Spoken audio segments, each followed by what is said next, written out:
नमस्कार। आज हम इतिहास के एक ऐसे पन्ने को पलट रहे हैं जो आज भी उतना ही प्रासंगिक है और हमें सोचने पर मजबूर करता है।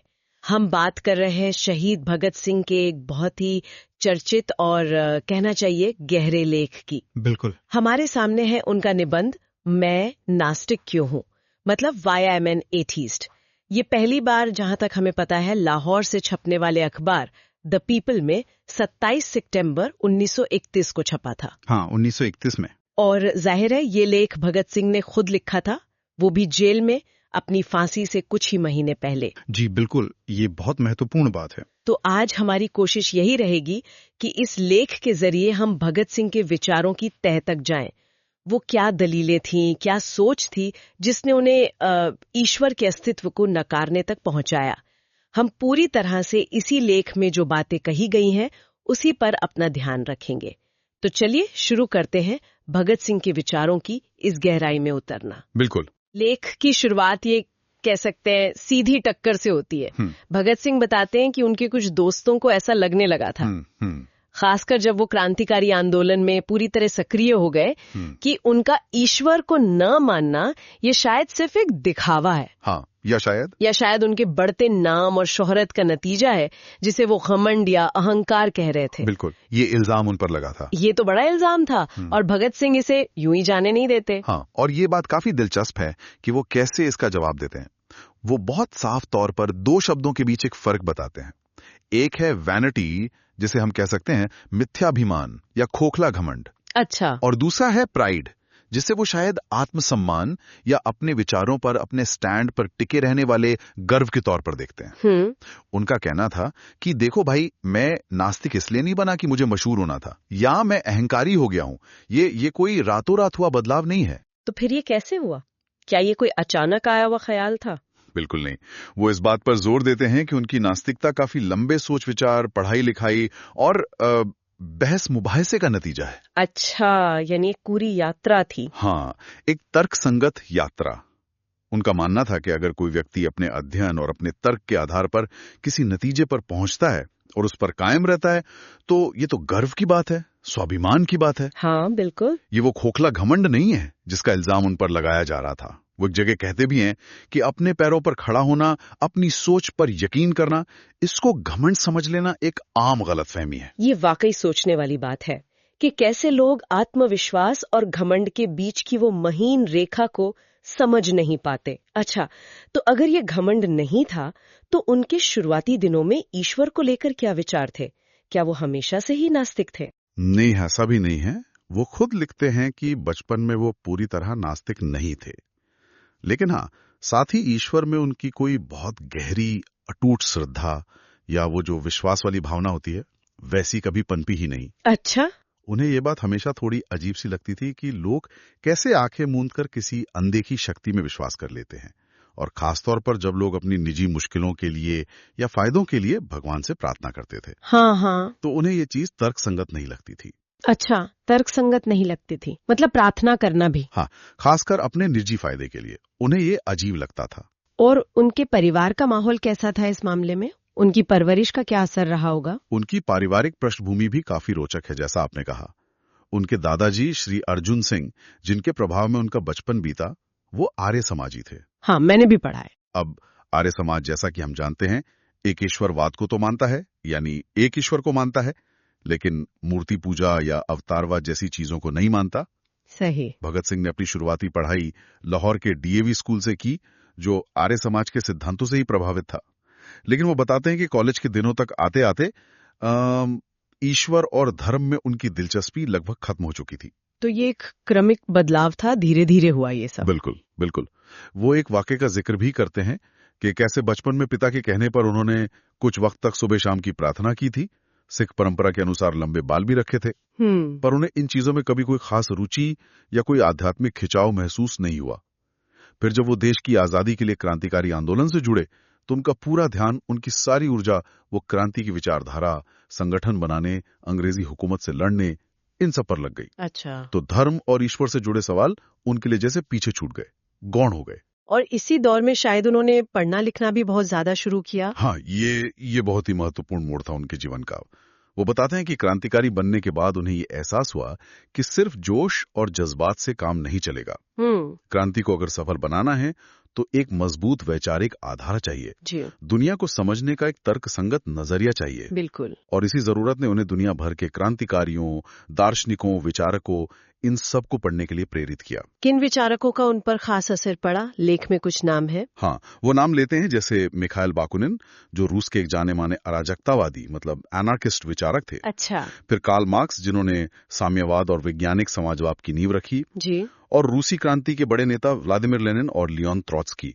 इन सभी के विचारों ने, खासकर उनकी यथार्थवाद जिसे रियलिज्म कहते हैं, हाँ। भौतिकवाद और समाज तथा इतिहास का जो उनका विश्लेषण था, उसने भगत सिंह की सोच को बहुत गहराई से प्रभावित किया। तो उन्हें लगा कि दुनिया को समझने और बदलने के लिए तर्क, हाँ, तर्क और वैज्ञानिक दृष्टिकोण ये सबसे जरूरी औजार हैं, न कि कोई धार्मिक आस्था। तो ये जो अध्ययन था और इन नए विचारों से जुड़ाव, यही उनकी नास्तिकता को पुख्ता करने का कारण बना। हाँ, आप कह सकती हैं। यहीं से उनकी नास्तिकता सिर्फ ईश्वर में दिलचस्पी न होने से आगे बढ़कर एक सोची समझी तर्क पर आधारित पोजीशन बन जाती है। वो बहुत साफ लिखते हैं कि देखो, नास्तिक होने का मतलब ये कतई नहीं है कि वो खुद को भगवान समझ बैठे हैं या ईश्वर से कोई दुश्मनी पाल ली है। हाँ, ये समझना जरूरी है। ये तो बस इतना है कि लंबे अध्ययन, बहस और अपने अनुभवों के निचोड़ के बाद वो इस नतीजे पर पहुंचे हैं कि ईश्वर का अस्तित्व उन्हें तर्कसंगत नहीं लगता। और ये बात उन्होंने शायद मुकदमे के दौरान भी स्पष्ट की थी। इसका जिक्र है लेख में। बिल्कुल। वो जिक्र करते हैं कि लाहौर षड्यंत्र केस के मुकदमे के दौरान जब उन पर और उनके साथियों पर इतने संगीन इल्जाम थे जी, तब भी उनकी नास्तिकता का मुद्दा उठा था। कुछ दोस्तों ने सलाह भी दी कि शायद इस मुश्किल घड़ी में ईश्वर पर विश्वास कर लेना चाहिए, इससे मन को शांति मिलेगी, शायद सजा भी कम हो जाए। लेकिन उन्होंने माना नहीं। भगत सिंह ने इसे सिरे से खारिज कर दिया। उनके लिए ये उसूलों का सवाल था, सिद्धांतों का। यहीं से शायद उनके वो तर्क सामने आते हैं जो ईश्वर के अस्तित्व पर ही सवाल उठाते हैं। वो क्या मुख्य बातें हैं जो वो कहते हैं? हाँ, यहीं पर वो अपने मुख्य तर्क रखते हैं और ये तर्क खासतौर पर उस ईश्वर की धारणा को चुनौती देते हैं जिसे सर्वशक्तिमान, सर्वज्ञ और परम दयालु माना जाता है। उनके तर्कों को हम कुछ हिस्सों में बांटकर देख सकते हैं। बताइए। पहला और शायद सबसे बड़ा सवाल है, अगर ईश्वर सर्वशक्तिमान है तो दुनिया में इतनी बुराई क्यों है?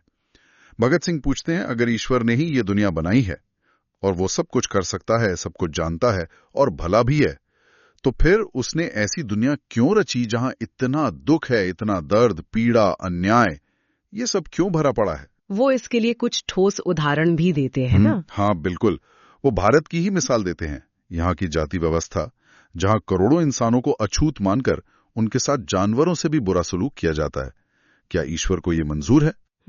फिर वो दुनिया भर में फैली गरीबी और शोषण की बात करते हैं। कैसे अमीर लोग, पूंजीपति गरीबों का खून चूसते हैं। सदियों से चली आ रही गुलामी की प्रथा और वो प्रथम विश्व युद्ध की भयानक तबाही का भी जिक्र करते हैं, जिसमें लाखों बेगुनाह मारे गए। तो उनका सवाल ये है कि अगर कोई सर्वशक्तिमान और दयालु ईश्वर है तो वो ये सब रोकता क्यों नहीं? वो नीरो जैसे क्रूर शासकों या चंगेज खान जैसे हमलावरों को उनके जुल्मों की सजा क्यों नहीं देता? ये सवाल तो सीधे सीधे ईश्वर के सर्वशक्तिमान और दयालु होने की धारणा पर ही चोट करते हैं। बिल्कुल। ये प्रॉब्लम ऑफ ईवल या बुराई की समस्या का क्लासिक तर्क है, जिसे भगत सिंह अपने अंदाज में पेश करते हैं। उनका दूसरा बड़ा तर्क स्थापित धर्मों की भूमिका की आलोचना से जुड़ा है। वो सिर्फ ईश्वर के विचार पर ही सवाल नहीं उठाते, बल्कि जिस तरह से धर्म समाज में काम करता है उस पर भी उंगली उठाते हैं। किस तरह की आलोचना है ये? उनका इशारा इस तरफ है कि अक्सर धर्म और सत्ता में बैठे लोग वो हाथ मिला लेते हैं। अच्छा। पुजारी, पादरी, मौलवी और दूसरी तरफ राजा, शासक, अमीर लोग, हाँ। इनका एक गठजोड़ सा बन जाता है। ये मिलकर ऐसी विचारधाराएं फैलाते हैं जो आम लोगों को, गरीबों को, शोषितों को ये सिखाती हैं कि भाई तुम्हारी जो बुरी हालत है वो ईश्वर की मर्जी है या तुम्हारे पिछले जन्मों के कर्मों का फल है। वो इसलिए तुम्हें चुपचाप सब सहना चाहिए और अगले जन्म में या मरने के बाद स्वर्ग में सुख की उम्मीद करनी चाहिए। यानी धर्म एक तरह से लोगों को अन्याय के खिलाफ आवाज उठाने से रोकता है, उन्हें शांत रखता है। भगत सिंह का यही मानना था। वो कहते हैं कि इस तरह धर्म अक्सर शोषकों का एक हथियार बन जाता है, जो मजलूमों को शांत रखने और जो व्यवस्था चल रही है उसे बनाए रखने में मदद करता है। वो ये भी कहते हैं कि जैसे जैसे इंसान का ज्ञान बढ़ता है, विज्ञान तरक्की करता है, वैसे वैसे पुराने अंधविश्वास टूटते जाते हैं। हाँ, ये तो है। जैसे पहले लोग मानते थे कि बीमारियां भूत प्रेत के कारण होती हैं, लेकिन अब हमें पता है कि वो बैक्टीरिया या वायरस से होती हैं। उनका तर्क था कि ईश्वर में विश्वास भी एक तरह का पुराना विचार है, जिसे आप तर्क और विज्ञान की कसौटी पर कसा जाना चाहिए। तो उनका तीसरा और शायद सबसे अहम जोर तर्क, यथार्थवाद और स्वतंत्र सोच पर है। निश्चित रूप से ये उनके पूरे लेख की आत्मा है, कह सकते हैं। वो बार बार अंधविश्वास और आस्था की जगह तर्क, रीजन, आलोचना, क्रिटिसिज्म और यथार्थवाद, रियलिज्म पर जोर देते हैं। उनका मानना था कि इंसान को अपनी दुनिया की समस्याओं को समझना होगा, उनकी वजहें तलाशनी होंगी और फिर उन्हें हल करने के लिए खुद ही जूझना होगा, संघर्ष करना होगा। किसी चमत्कार या देवीय मदद का इंतजार करना या मरने के बाद के काल्पनिक सुखों के लिए आज के दुखों को सहते जाना, ये उन्हें बिल्कुल नामंजूर था। अपने पैरों पर खड़े होने की बात वो शायद इसी संदर्भ में करते हैं। हाँ, ये मुहावरा वो इस्तेमाल करते हैं। इसका मतलब है अपनी बुद्धि पर, अपनी क्षमता पर, अपनी हिम्मत पर भरोसा करना। इंसान को अपनी तकदीर खुद बनानी होगी और इसके लिए सबसे जरूरी है आलोचनात्मक सोच, क्रिटिकल थिंकिंग। हाँ। यानी किसी भी बात को, किसी भी मान्यता को, चाहे वो कितनी ही पुरानी या पवित्र क्यों ना मानी जाती हो, उसे यूं ही स्वीकार नहीं कर लेना। उस पर सवाल उठाना, उसे तर्क की कसौटी पर परखना। ये तो क्रांतिकारी सोच का मूल मंत्र लगता है। बिल्कुल। वो कहते हैं कि जो भी इंसान या समाज आगे बढ़ना चाहता है, उसे हर पुरानी गली सड़ी मान्यता, हर रूढ़िवादी विचार पर शक करना होगा, उसे चुनौती देनी होगी। अगर कोई विचार या विश्वास तर्क के सामने टिक नहीं पाता, तो उसे छोड़ देना चाहिए, चाहे उससे कितनी भी भावनाएं क्यों न जुड़ी हों। यथार्थवादी होने का मतलब है दुनिया को भावनाओं या कल्पनाओं के रंगीन चश्मे से नहीं, बल्कि वैसा देखना जैसी वो असल में है, अपनी अच्छाइयों और बुराइयों के साथ, और फिर उसे बेहतर बनाने के लिए ठोस कदम उठाना, कर्म करना। कोरी प्रार्थनाएं या उम्मीदें काफी नहीं है। ये सब समझने के बाद वो सवाल फिर से सामने आता है कि आखिर उन्होंने ये लेख लिखा ही क्यों? जैसा आपने शुरू में बताया, उनके दोस्त उन पर घमंड का इल्जाम लगा रहे थे। हाँ, तो एक मकसद तो साफ तौर पर यही लगता है कि वो अपने उन दोस्तों को जवाब देना चाहते थे, अपनी स्थिति स्पष्ट करना चाहते थे, ये बताना चाहते थे कि भाई उनकी नास्तिकता सतही नहीं है, ये उनके गहरे चिंतन और अध्ययन का नतीजा है, न कि किसी अहंकार या शोहरत की भूख का। और जिस वक्त वो ये लिख रहे थे, वो हालात भी तो बहुत खास थे। वो जेल में थे, फांसी का इंतजार कर रहे थे। ये बिंदु इस लेख को असाधारण बना देता है। जरा सोचिए, मौत दरवाजे पे खड़ी है। अक्सर ऐसे वक्त में इंसान टूट जाता है, उसे किसी सहारे की तलाश होती है। हाँ, बिल्कुल। और बहुत से लोग ईश्वर की शरण में चले जाते हैं, शायद शांति के लिए, शायद मौत के बाद किसी बेहतर दुनिया की उम्मीद में। लेकिन भगत सिंह यहाँ बिल्कुल अलग खड़े दिखाई देते हैं। वो क्या कहते हैं इस बारे में? लेख में कुछ है? हाँ, वो पूरी दृढ़ता से कहते हैं कि मैं सिर्फ इसलिए ईश्वर में विश्वास करने का ढोंग नहीं करूंगा कि मेरे आखिरी कुछ दिन आराम से कट जाएं या मुझे फांसी के बाद कोई काल्पनिक स्वर्ग मिल जाए। अच्छा। वो इसे सरासर पाखंड और नैतिक गिरावट मानते हैं। वो कहते हैं कि अगर मैंने अपनी पूरी जिंदगी तर्क और विवेक के आधार पर जीने की कोशिश की है, तो मौत के डर से मैं अपने सिद्धांतों को कैसे छोड़ दूं? ये उनके चरित्र की दृढ़ता को दिखाता है। बिल्कुल। इससे पता चलता है कि उनका विश्वास या अविश्वास किसी डर या लालच पर आधारित नहीं था, ये उनके विवेक और तर्क का नतीजा था। वो एक बहुत मार्की की बात लिखते हैं, जिसका मैंने पहले भी जिक्र किया था। अपने ऊपर भरोसा रखना या आत्मनिर्भरता को अक्सर घमंड या मिथ्याभिमान समझ लिया जाता है।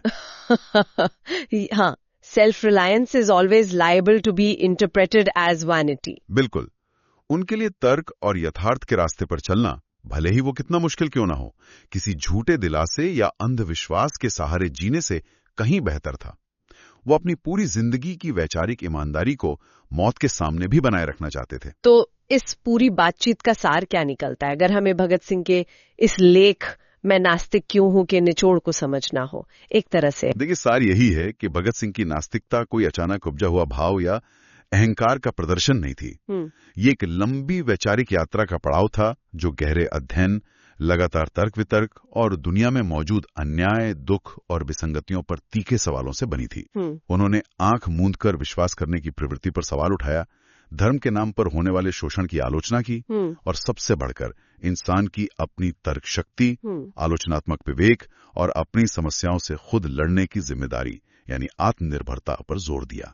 ये सब बातें हमें सीधे सीधे भगत सिंह के अपने शब्दों में इसी लेख में मिलती हैं। ये वाकई बहुत गहरा विश्लेषण है उनके विचारों का। हाँ, और यहाँ एक अहम सवाल ये उठता है जो सोचने लायक है।